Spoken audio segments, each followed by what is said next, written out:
Good afternoon, greater Philadelphia area. This is Toole Time Real Estate Radio on WWDB 860 AM.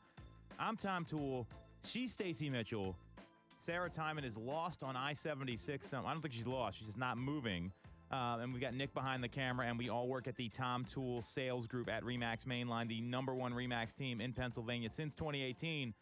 And we're streaming live every week on Facebook, YouTube, Instagram. Do us a favor, subscribe to the channel. Give us a like if you get something of value. Or if you ever want to schedule a call with one of our agents, you can click on the link there as well. So we've got an exciting show today. We've got the Sheffield Shuffler is coming on at 3:30, which if you don't know him, he's a great Philadelphia sports follow. And before that, we're going to talk about these NAR settlements, how NAR amazingly changed their tune after RE/MAX and Anywhere settled. And first, we're going to lead with this call now from all the major players in the financial world: the Mortgage Bankers Association, the National Association of Realtors, the National Association of Home Builders. All are calling on the Federal Reserve to provide market certainty about the Fed's rate path and its plans for mortgage-backed securities. Specifically, Lawrence Yun came out and said this. I'm going to read this statement, Stacey, and then I'd love to hear you react to it. This is after the jobs report that came out the end of last week, where we had a really great number of new jobs getting added, great number of jobs being added to payroll, and unemployment stayed the same at 3.8%. The market reacted. Rates went up to about 7 5/8%. They've been kind of hanging around there for now. The 10-year yield continued to move up. Here is the instant reaction from Lawrence Yun, chief economist at NAR. The job market continues to crank out jobs in high figures, 336,000 in September and over 4 million more compared to pre-COVID March 2020. It does not mean all is well. The jobs data is considered a lagging indicator, as the firms will only make a jobs cut decision after having cut costs in other areas. Commercial real estate in particular is flashing warning signs. Net leasing on retail and warehouse spaces is slowing. The office sector is continuing to bleed with rising vacancy rates. Community banks, many with exposures to commercial real estate, are watching their balance sheets carefully. The fast rising interest rates are breaking several sectors of the economy. The remaining sectors will also likely crack if the rate hikes continue. Given that the inflation rate is already cooling, the Fed needs to stop raising rates and strongly consider cutting interest rates next year. That would be the soft landing without the net jobs cut to the economy. What do you two think about all this? Sarah amazingly got here from 76. You got one of those flying cars that just kind of lifted you up and got you here? Oh my God, it was ridiculous. Yes, I agree. It's all good. What do you think, Stace? I love everything he said. I love his statement. It was strong. And it's everything that he addressed is exactly what's happening. Like I know the commercial real estate side is really has been affected. Mm-hmm. There's a lot of companies that they don't need the space anymore. It's hybrid working, things like that. And there's other companies that are trying to force people to come back. But commercial real estate has been very stressed. Mm-hmm. And we've seen some of the smaller banks already fail because of the higher interest rates. And it is the interest rates that are causing people to pause on their home purchases. That's what's really affecting home affordability at this point. So I agree with everything that he says. Do I think that the Fed's going to listen? No. No, they're going to do what they're going to do because that's what they've been doing. Do you think they're going to hike rates at the November meeting after this jobs report, Stacey? What's the crystal ball tell you? You do? Yeah, I think they're gonna hike it one more time before next year, because again, next year is election year. So I think that's when we might see changes. But the jobs report is not helping them in their endeavor. They want to see higher unemployment. They also are still targeted that 2% inflation. So their numbers aren't where they want them, so they're going to just keep beating they're just going to keep drilling it with the higher, increasing the basis points. So I think there's one more hike in store for us. Yeah, I'm right there with you, Stacey. I think there's going to be another raise. So we think there's going to be another raise, and the challenge with that is that we're seeing the 10-year now. It's gone up past that like line in the sand of like 4.34, where it was kind of hovering. And now a lot of economists, Logan Mohtashami specifically from Housing Wire, is telling us look out for 4.87, which tells me we could see 8% rates. I mean, that I don't think that's unreasonable at this point. You were on this earlier in the year. You said I think they could go to 8. All the experts said. So maybe you should, I don't know if you want to hang up your real estate shingle, Sarah, and start working for these companies. Thorough research led to all this, by the way. So, but you were right on, Sarah. So when you said that earlier in the year, what kind of led you to that conclusion? Because, I mean, I went back and, like, looked through all this stuff. My gut. Your gut? It wasn't fully based off of, like, data. Off of all of the data. But just for, like, where things were at, where they were going, what the expectations were.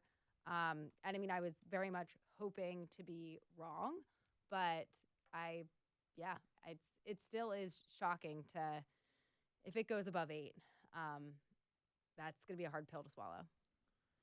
So we got 21 days until the next Fed meeting. And according to the CME Group, this is this company that charts these things. They're saying there's an 88% chance rates do not go up at the November 1st meeting, which would be a welcome sign for a lot of people.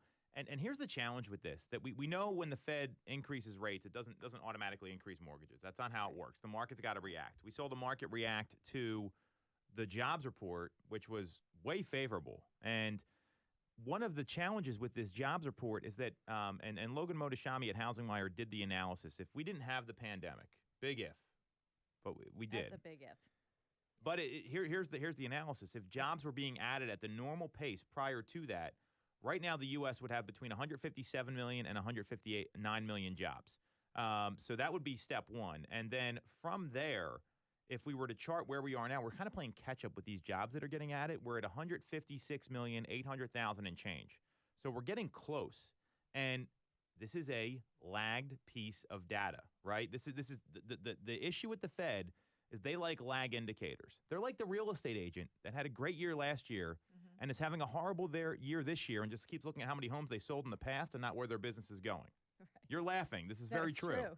And this is what's going on right now. So they have all these lagged indicators that are causing problems for a lot of consumers because we're feeling the inflation, right? I mean, people feel inflation. I mean, I hear how much stuff costs, construction costs, all these things. And now what's being pointed out is that the biggest barrier that people are seeing around affordability, it's not home prices, it's mortgage rates. And it looks like they're going to continue to go up. So are these the kind of conversations that you're running into? This is some data that was underscored in the Fannie Mae Home Price Sentiment Index, which decreased by 2.4 points in September. And it's basically, it tracks the housing market and consumer confidence. So it's going down. And mortgage rates persistently above 7 appear to be deepening the malaise customers are feeling right now. I'm definitely hearing that the interest rates are the primary issue that people are going to hold off. And I think that it's kind of, they want to wait to see what happens into next year. I'm hearing that also. And to your point about 8%, I had a client, she got quoted 8.25%, which I thought was really high. What was like the down money with their credit issues? Can you give a little color on this? To me, she's she's one of like a star buyer. You know what I mean? Has lots of money to put down. Her credit's impeccable. So I was very shocked at that quote. It came in over the weekend. So how much was she putting down? It was like 20% down, 25. Okay. 25% down. Is it an investment property? No. It's her main, yes. It's her primary residence. So I thought that was high. Yeah. You know, my first inclination is to always say shop around and get right. You know. She did, however, lock in. She does have the opportunity to, at some point, if rates do drop, they can relock in that rate, but only one chance she gets at that. So it's, you know, I don't know. I still think that there's probably better options for her out there. Right. Who's the lender? Right. Are you allowed to say this? It's a local person, a local lender. But I was really surprised that the rates were at that point. So I guess we'll just have to see what happens. You're going to tell me at the break. She was just as surprised. Yeah. I think I was more surprised because I saw what the rates came in on Friday, Right. and it wasn't. It didn't cross over the 8 mark. So, but we'll see. She still has time, so she can shop around. Yeah.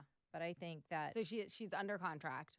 yeah, she's under contract. So, but she can still shop around. Yeah. So we'll wait until we get through some of the contingencies and then revisit that. Right. Yeah, that's especially when you kind of know where they were on Friday and then seeing that come in. That's yeah, I was surprised. Yeah. No, I've had several clients recently who, just with where the rates are, it's been, an issue for either like needing to pull back or maybe reevaluate price point to keep things within that like monthly payment that can be affordable. And that's always a tough conversation to have once, they have certain expectations of what they're looking for. And then if you're pulling back for the price point, like you're not getting as much or your location's having to shift a little bit. So it's definitely been on the radar for people. Mm-hmm. So you're seeing it in the field. Mm-hmm. Here's the numbers that we're seeing here, and then we can talk a little bit about how this can affect people's fourth quarter decision-making and take a quick break. So in September, 16% of consumers reported that it was a good time to buy a home, matching the all-time survey low set last year. That tells me there's opportunity. I know this may not seem like a good number, but that's the reality. The share of consumers expressing pessimism hit a new high of 84%. I could have done that math. This is what I'm reading here. So that gets you to 100 by my calculations. So they know the respondents are looking at like unfavorable mortgage rates as number one on the sell side as the top reason why it's also a bad time to sell a home because people are trying to acquire another property. So what I see here as opportunity is that you're going to be able to get inspections accepted. You're going to be able to get contingencies accepted. I was on the phone with an agent from our team. You did this earlier in the year. Home sale contingencies, right? This stuff, like unheard of things happening. Mm-hmm. I still can't believe you got that offer. You called me and you're like, I'm not going to believe this. But this is happening now. So sure, rates are going to be higher. I'd imagine rates are going to come down. The consensus is that's where this is going to go. If you've been struggling to find a home right now or the perfect home comes up that you want, this is where the opportunity is. There's going to be less competition these next couple months here. And Stacey, as you mentioned, there's an election coming up. I would be shocked if they keep up with this policy with all these folks coming out. I think there's going to be late to the party, like the Fed always is. And that seems to be the biggest thing that we're running into is it's like when you see someone make a decision and you're like, we've been telling you this for months. Mm-hmm. Mm-hmm. Why is it taking so long? That seems to be the decision-making path that the Fed's on. Mm-hmm. Yeah, that's standard. Yeah, not surprising. They have to. It has to be their own idea. Mm-hmm. It's like kids sometimes. You know what I mean? You tell them, and you're right. Yep. But they don't want to listen, and they come to it on their own, and then they make the change.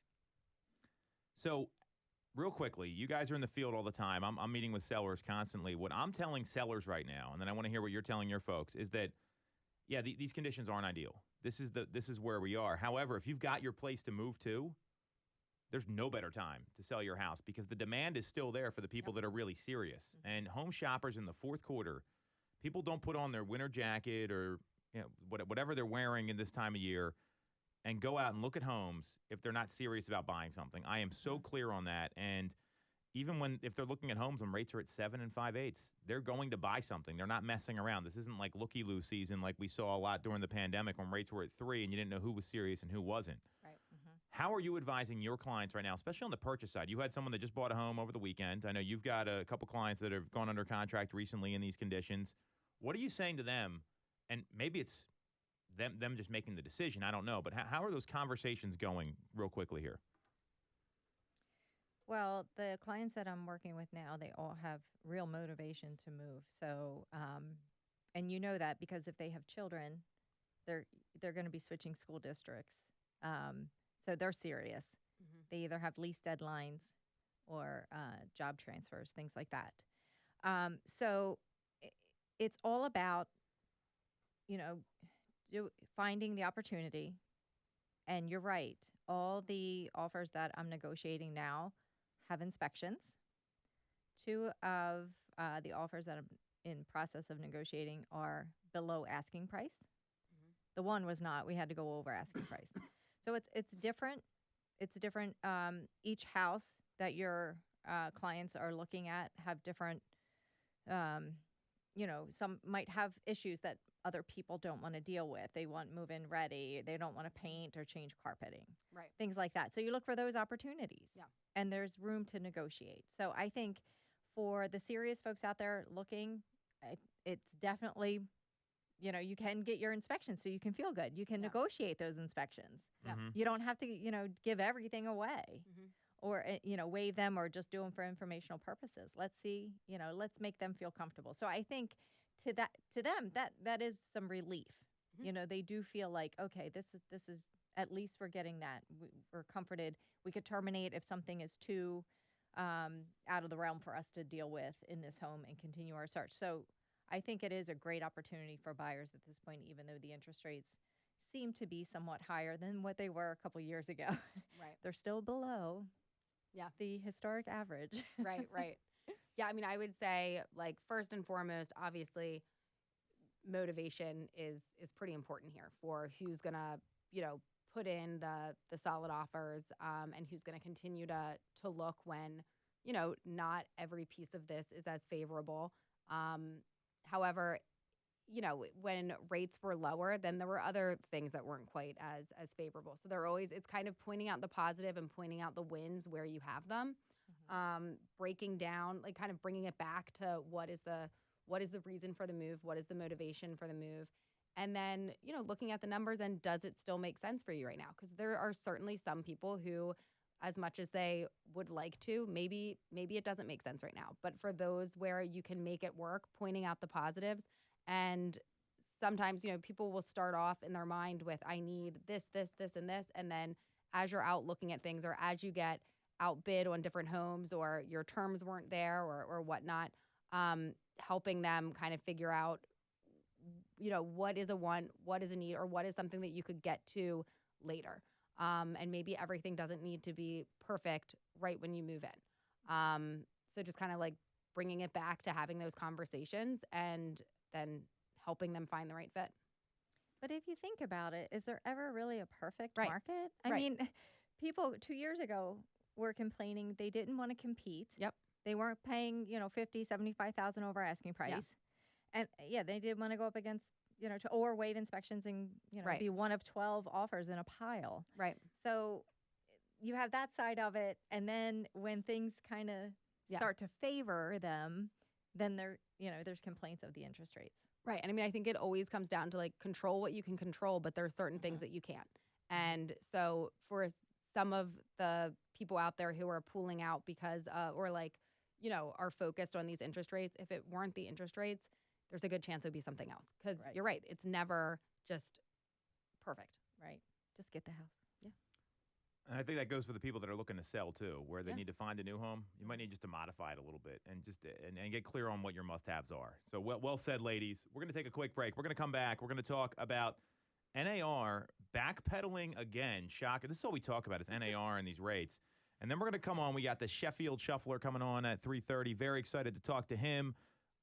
Legendary sports blogger, at least in my opinion, in the greater Philadelphia area. Great time for that. This is Toole Time Real Estate Radio on WWDB 860 AM.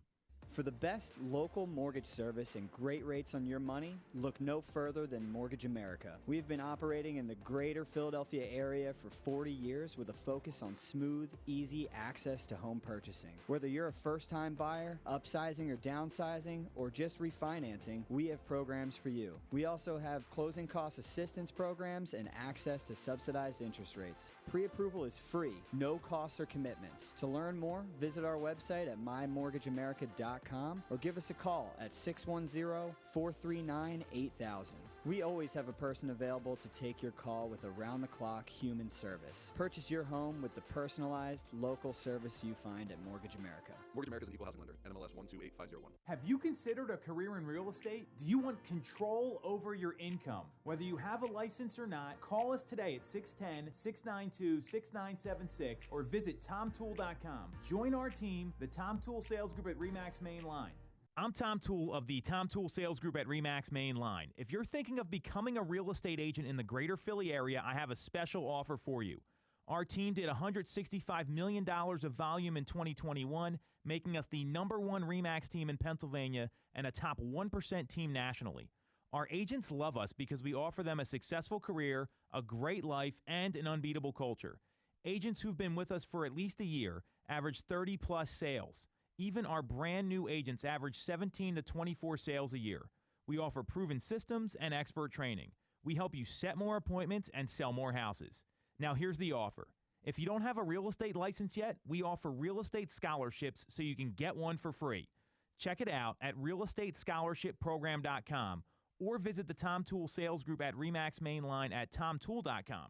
That's tomtoole.com. Get more out of your real estate career, and remember the real estate golden rule. You always get more when you work with Tom Toole. When you're getting a mortgage, you shouldn't have to sacrifice great service just to get a great rate. At Mortgage America, we've been lending with this philosophy for over 35 years. We have access to great low rates without the complications and delays of big or online banks. We're a local Pennsylvania lender with loan officers that you can actually meet. As PHFA's #1 lender, we specialize in all residential mortgage programs, including first-time buyer programs and low down payment options. For your free pre-approval, call us at 610-439-8000 or apply online at mymortgageamerica.com. Mortgage America is equal housing lender, NMLS 128501. Welcome back to Toole Time Real Estate Radio on WWDB 860 AM. I'm Tom Toole. She's Stacey Mitchell. She's Sarah Tymon. And we've got Peter from the Sheffield Shuffler here. I'm sure he's going to have all kinds of opinions about this class action lawsuit that we're dealing with RE/MAX right now. And we're live every week. We all work at the Tom Toole Sales Group at RE/MAX Main Line, the #1 RE/MAX team in Pennsylvania since 2018. Real quickly, I want to talk about this lawsuit. You guys had covered this, Stacey, a couple weeks ago when I was out. RE/MAX announced the terms of the final lawsuit. So if you guys don't know what we're talking about, there's 2 class action lawsuits about sellers being overcharged in commissions. One's going to trial in 6 days. And Keller Williams Home Services, who's the parent company for Berkshire Hathaway, and NAR have not settled. So this is potentially going to a class action suit. RE/MAX and Anywhere, the parent company for Coldwell Banker and Century 21, did settle.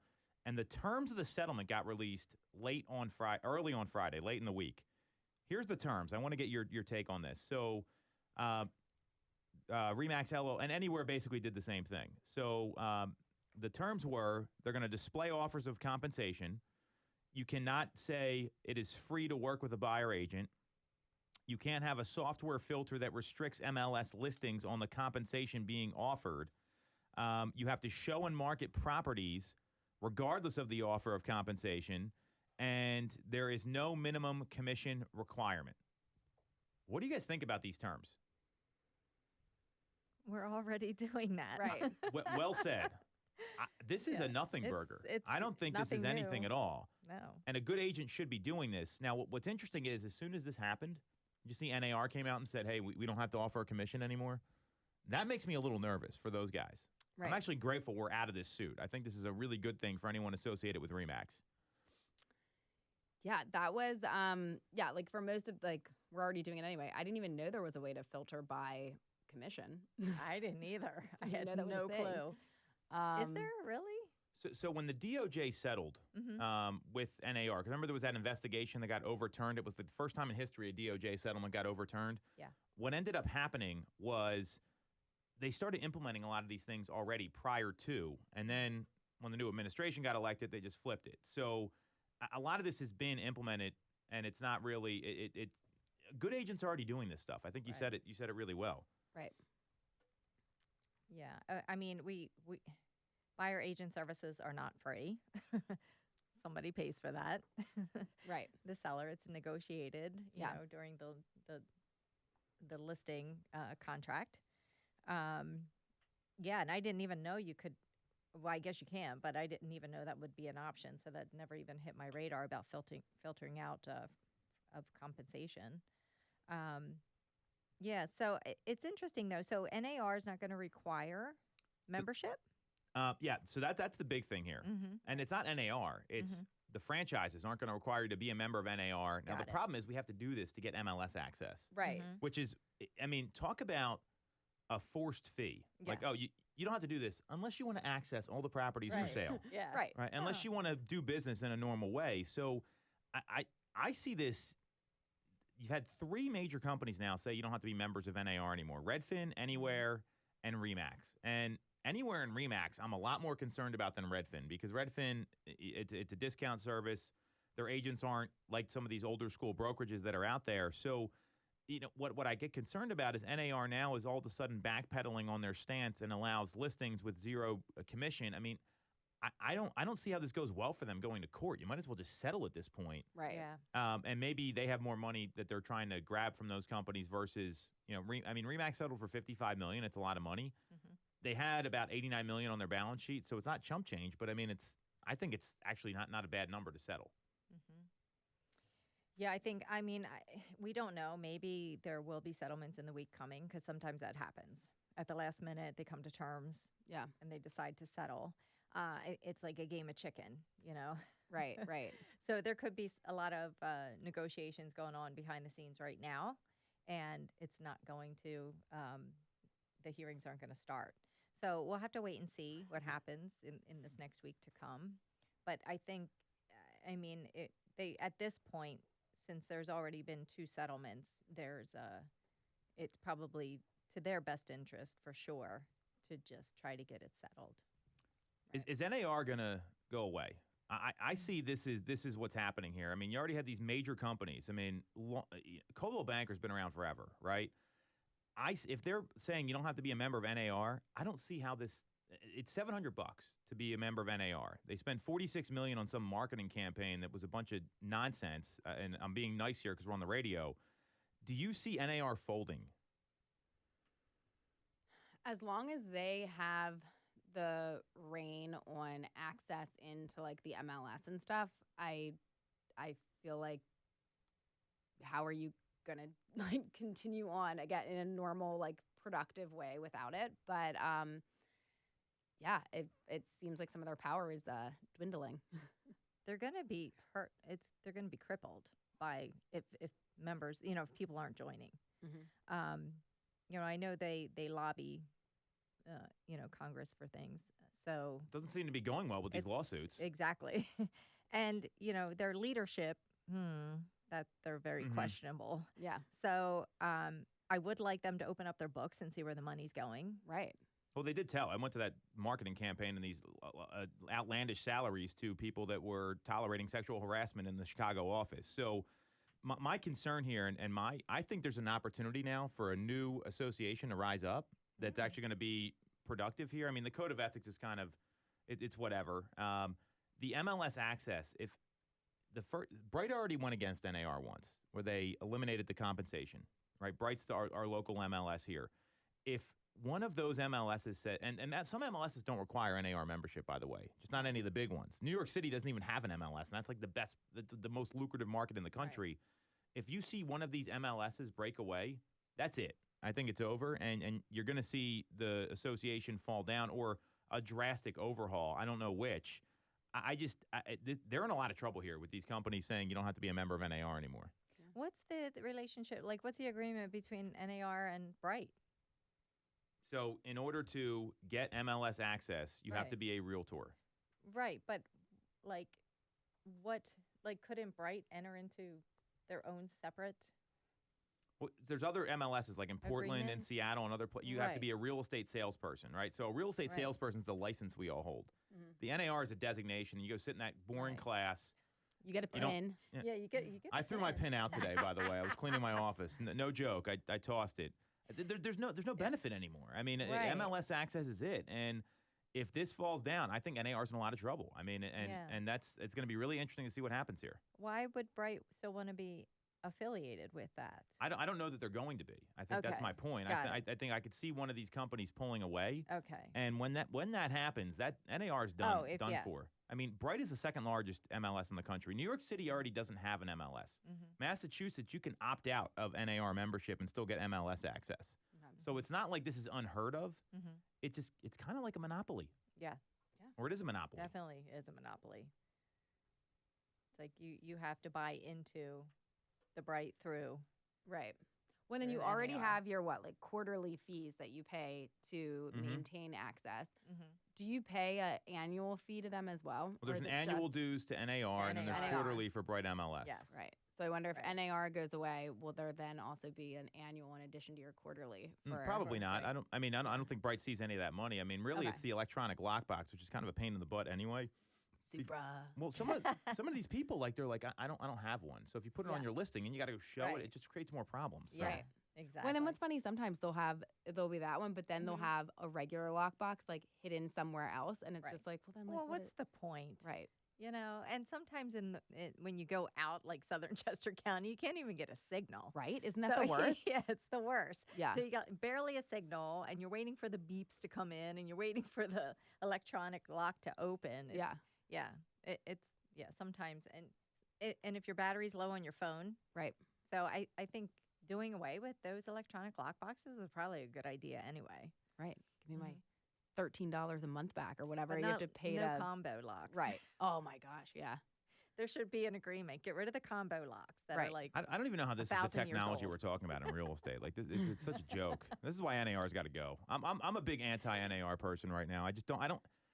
Their leadership has failed, obviously, in a lot of ways. We're in these lawsuits now, thanks to them. And I'd love to see, RE/MAX is just like, hey, forget you guys, NAR. We're going to take this over. And I got a lot of respect for Nick Bailey, the CEO. Anywhere already did that. I mean, they're preserving what's best for them. And that obviously means no NAR membership. So that's good. this could be the end. Yeah. It's We a will big see. Slush fund anyway. Yes. All right, enough of that. We're going to take a quick break. We're going to get to the most exciting part of the show. We got Peter here from the Sheffield Shuffler. I am really excited for this guest. One of the biggest people we've had on, besides Garrett Stubbs. He's probably number one. His grandmother's a real estate agent. That's how we got him. So believe it or not. Wow. So, we'll be right back on Tool Time Real Estate Radio on WWDB 860 AM. You shouldn't have to deal with all the red tape when getting your mortgage from a big or online bank. At Mortgage America, we have access to big bank money, but with the personalized and detailed service of a local bank. We are here in your community and ready to serve with fast settlements, low down payment options, and first-time homebuyer programs. Pre-approval is free, no costs or commitments. For more information, visit our website at mymortgageamerica.com or give us a call at 610-439-8000. Mortgage America's equal housing lender, NMLS 128501. When you're getting a mortgage, you shouldn't have to sacrifice great service just to get a great rate. At Mortgage America, we've been lending with this philosophy for over 35 years. We have access to great low rates without the complications and delays of big or online banks. We're a local Pennsylvania lender with loan officers that you can actually meet. As PHFA's #1 lender, we specialize in all residential mortgage programs, including first-time buyer programs and low down payment options. For your free pre-approval, call us at 610-439-8000 or apply online at mymortgageamerica.com. Mortgage America's equal housing lender, NMLS 128501. The Tom Toole Sales Group is the #1 RE/MAX team in Pennsylvania with over $165 million in volume for 2021. I'm Tom Toole, and our team has achieved that kind of success by being a great place to work with and to work for. No one knows Greater Philly better than we do. We know real estate, but more importantly, we're real people. We hire the best agents, and we give them all the tools to succeed. Even our brand new agents sell 17 to 24 homes a year because our team delivers the best experience in real estate.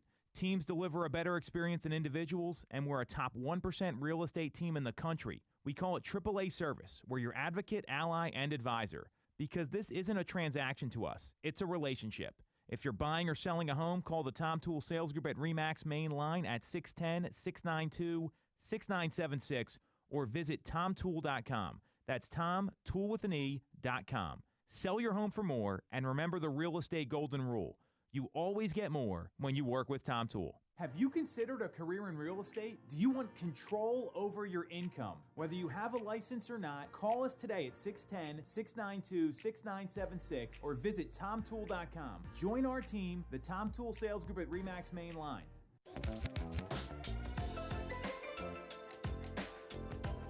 All right. Welcome back to Tool Time Real Estate Radio on WWDB 860 AM. I'm Tom Toole. She's Sarah Tymon. She's Stacey Mitchell. The three of us work at the Tom Toole Sales Group at RE/MAX Mainline, the #1 RE/MAX team in Pennsylvania since 2018. And we're streaming live every week on YouTube, Facebook, Instagram. If you can do us a favor, subscribe to the channel. Like what you see. It would mean a lot if you get some value out of this or you're just enjoying what you hear. But most importantly, we got Peter here from the Sheffield Shuffler. So you can follow him at Sheffield Shuffler on Instagram. Thank you for coming on. This was very late notice, but I'm a big fan of yours. I follow your account all the time. I think it's hysterical. It's also great analysis. Why don't you introduce yourself to everybody, tell them what you do, and then we'll kind of dig into your whole brand here. Yeah, so I'm Peter. I started Sheffield Shuffler. So some background on how this got started. I'm born and raised in Chicago, right? I moved out here 2 years ago, so I'm from Chicago. This is all very new to me, all the Philly stuff. But I've assimilated to the culture. I bought into the teams, to the brand. But I used to live on the corner of Sheffield and Addison, right by Wrigley Field. And I would be, right after college, I got a job downtown. And so I'd be living down there and I'd be coming home, 1, 2 o'clock in the morning. And there's my buddies. They go, there he is, the Sheffield Shuffler, shuffling home. And so I was like, that is I love that name. I want to use that for my brand. So my brand is like sports and like regal debauchery. It's like silly, goofy, off the wall kind of stuff with like obviously my passion for sports sprinkled into it as well. So I learned a skill set, right? I learned how to do graphic design. I learned how to do video editing. I wanted to put my personality behind the brand. So that's pretty much how I got started. That was like in 2020 during the pandemic. I wanted to, work for myself, generate another revenue stream. So this is my passion project. It turned into 2 jobs down the line. I'm working for a sports company as well. I do this, continue to grow this as well. And that's where I'm at. Yeah. Very cool. So the reason I had found out about you is, obviously we do a lot of like media and all that stuff. And I love that you're building your brand.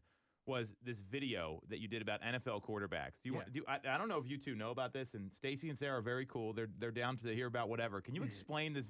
This was genius, and people were sending it to me. Mm-hmm. It went viral. I mean, it was pretty incredible. Yeah, I think it was like 2 years ago, and it was right before Thanksgiving. Yes. And as you can tell, like I like to make like highly produced videos. I think that stands out on a social feed more than anything. When you see in a high definition camera, good audio, that one I made is super simple. I had my hood up. It was right before Thanksgiving, probably a little hungover, and I'm just like, they had the women of what the quarterbacks would look like NFL quarterbacks if they were women, and I rated them how many beers it would take for me to, kiss them. Kiss them. So I did them. I went through a bunch of them, made a video, and it just hit, and That's people funny. loved it, and got a lot of traction. So that really helped propel my brand to kind of where I'm at now. So our sales manager, Brian, is from Chicago. So he's actually a big Cubs fan, and he gives us a hard time about Kyle Schwarber and all that stuff. Yeah. What's it been like moving from a place like Chicago to here? Because I think the cities are kind of similar in terms of their passion. Yeah. But what are you seeing as someone that's recently transplanted just a couple years ago? Yeah, I mean, I really love it, honestly. It's very similar. The passion here that the fans have, they're knowledgeable. They hold people accountable. They hold their athletes accountable. And like you said, it was very easy for me to fall in love 2 years ago when I got here. Kyle Schwarber won a World Series with the Cubs. Yep. Nick Castellanos is on the team. You have one of the best baseball players in the world in Bryce Harper. So it was very easy for me. I met my wife in 2015, so I've always been kind of around like the Eagles and the Phillies and stuff. And then once I got here, I was like, man, this is awesome. And I'm 20 minutes away from the stadium, and the casino's right there. The stadiums are all next to each other. It's a great setup. So just very easy to fall in love with the city. I haven't met a piece of pizza I didn't like.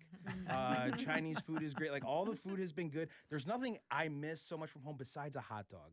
I haven't been able to find like a good hot dog. Like specifically a Chicago dog or just like any hot dog? Any hot dog. I would be happy with any hot dog. I just haven't found like a good spot for that. That's kind of like the only thing that's missing. One of the best hot dogs that I've had in the city, and I can't remember the place of it, it was a food truck at like a farmer's market one time, like 3 years ago. And I'm still like, that was a good hot dog. Had a good snap to it, poppy seed buns. Yeah. So that would be the only thing. Otherwise, I love it here. I love the East Coast. I'm an hour from the ocean. I got everything I need around here. So I'm very blessed to, I always say like to my buddies from Chicago, it's like, it's not like I live in Des Moines, Iowa, where like nothing's going on. Like this is a happening town. Like everybody loves what's going on, and a lot of the sports are great. So I'm very blessed and happy to be here. Well, I mean, I think it sounds like it suits you well. So again, you can follow Peter. He's at Sheffield Shuffler on Instagram. So, we have a lot of real estate agents that listen to the show, and you've built a brand here. It's got, I think you have 60,000 followers, something like that. How has that helped your business? Because a lot of people, it's not about the likes and the follows. It's about how do you actually turn it into some business. So what have you seen as a benefit to that? And Tell us maybe how you started building it and how long it took you to really get some traction. Yeah, so it's all about monetizing, right? You want to monetize your following at some point. So the whole point I wanted to start this was because I wanted to work in sports media. So eventually, after a couple of years or a year and a half, I got a job. So then I got a job working in sports media. So that was like the thing. I wanted to have my salary being working for a sports company. So I got that.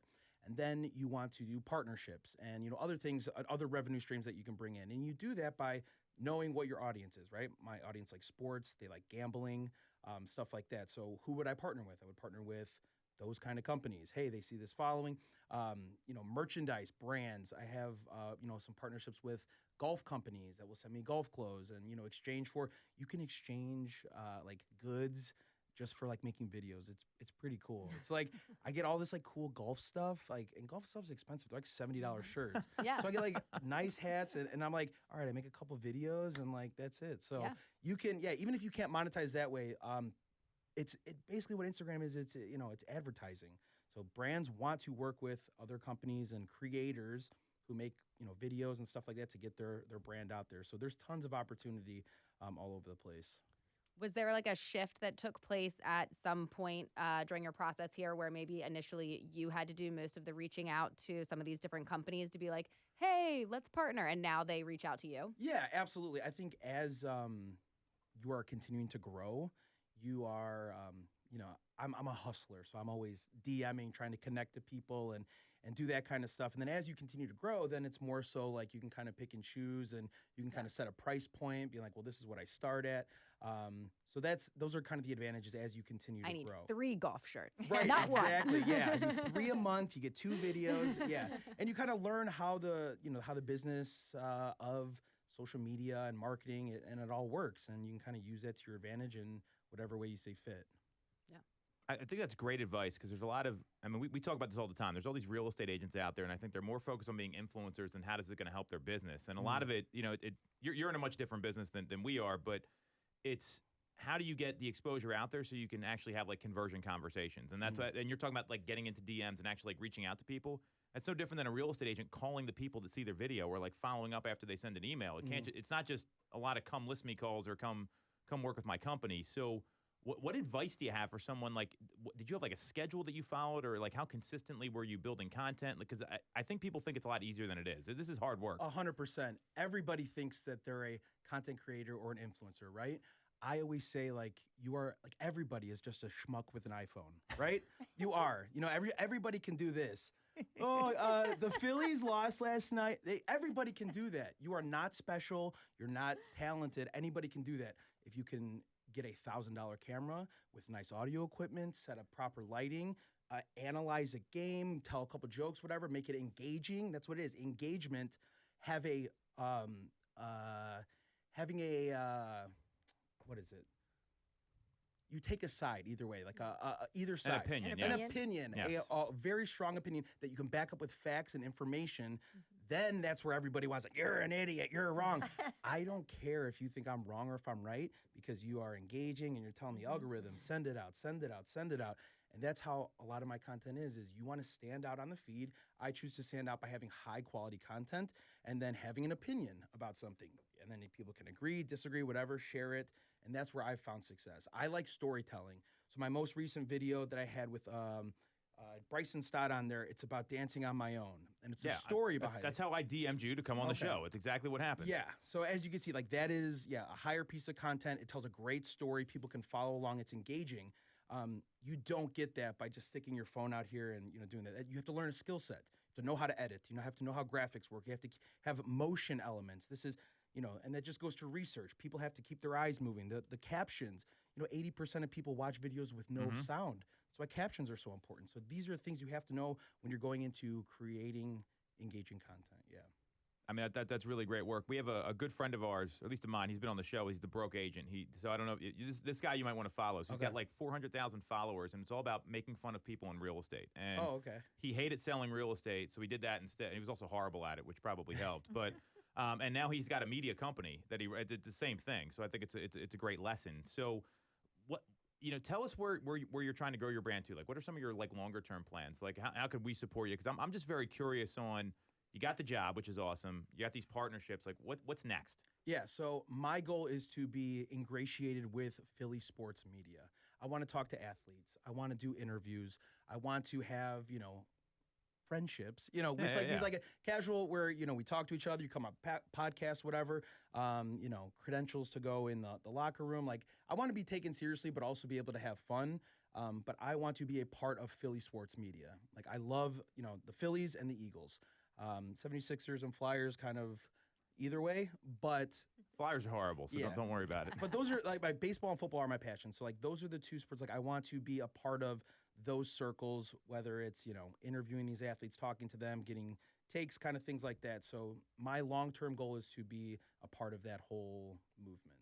If that makes sense. Like you see these other sports brands, they got players from other teams and they'll come on their podcast and they'll talk about stuff. And like, if you can get good quotes or a good quote from an athlete, you make one of those graphics, like that thing blows up, you know? I think that's great. And, you'd be surprised how accessible those, you just got to make connections, right? It's all about who you know in this, in any business really. So, so you've got this brand, you want to be ingrained in Philly sports, which I think is awesome. I think you're already, some of the stuff I've seen, that's how we got in touch. That's literally what it was. So, in order to do that, what kind of interviews do you want to be doing? Because I think some of this stuff is like so bland right now in sports media, and they don't ask the right questions at these press conferences. So, do you have a different approach that you take, or what does that look like for Peter? Not so much really. I don't think I have like a plan, kind of how to stand out with like those kind of questions and stuff. I think being genuine, being real, and kind of getting athletes to kind of put their hair down when they're on a podium up there, everything's buttoned up. For sure. We didn't do our jobs. But getting them in like a room like this, and we're talking like buddies or whatever, I think that's where they can let their hair down and really say like, hey, that's wrong, or this isn't what they did right. As opposed to everybody's looking at you, you're on television, where they can kind of let their hair down. It's a more casual space. And I think that's where real conversations happen, and that's where you can kind of get really good content. Love it. If anybody's interested in doing that, please let me know. I'll give you my address. Bryce, I'm talking to you, baby. I could probably get you in touch with Garrett Stubbs. That's I would about love as far to. as I can go. I just got the overalls. They're coming. They're on their way today. That's awesome. So excited. So his mom is like this legendary realtor. Him and his grandmother, especially in La Jolla, and that's I've seen her speak on stage before. And we have a mutual friend who's also my real estate coach, and he had connected us, and he met my signed at the game, signed to it was awesome.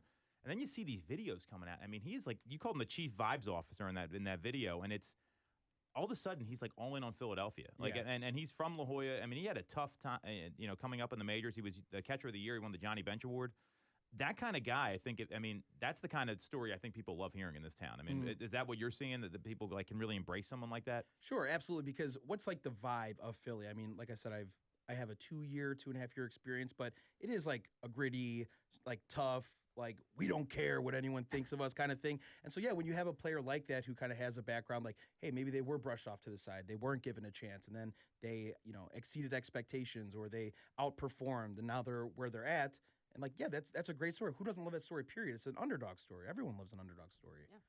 You saw what happened during the Super Bowl. They were driving around with dog masks on, and I thought people, I was scared for my life that night in the NFC Championship. So what else should people know about you? I think this is an awesome brand. Again, you can follow Peter. He's at Sheffield Shuffler on Instagram. Great place to follow. What else? You're married. There's always the other side of the business. So, and I think people actually want to know the whole person, especially when you're doing something like you do. Yeah. So I think that's why I have my podcast, because I show you I have, followers on Instagram and stuff, and I'm posting every day and stuff, but that's not my life. That's not real life. I choose what I want to show you. You know what I mean? So there's funny stuff, there's goofy stuff, there's stuff you don't take seriously, but in reality, there's who I am as a person. And I like to have these long form conversations and talk to people, because then you can really see who I am and, how he really is, and not a 30-second clip of me ranting about, the Eagles or the Phillies or something. But yes, I have my wife. I had a daughter 9 months ago, so I'm a new father. Congrats, man. To that. I'm getting used to that. Yeah, it's awesome. So baby girl, love it. I got a house. I'm not going to with the town because there's a lot of weirdos. What's your address? Yeah. You would be surprised at some of the things that people send you where you're like, whoa, that's a little weird, dude. What's the weirdest thing you've gotten? Just like threats about stuff. Oh, jeez. Yeah, threats about things. People are very weird. I Very- agree. You think the internet's weird? Yeah, open up some of those hidden messages that don't make yes. it to your Oh, inbox. wow. Ooh. Yeah. I've got some of those. Yeah. So the podcast is the Chef's Kiss podcast. So and it's on Spotify. Yeah, Spotify, YouTube. Okay. You can watch it on either one. I just had Jeff Francoeur on the other day. Jeff Francoeur calls the World Series game for the Oh, Braves. wow. So he's a former Brave. He also played for the Phillies as well, Yep. but he was in the box. He calls the game.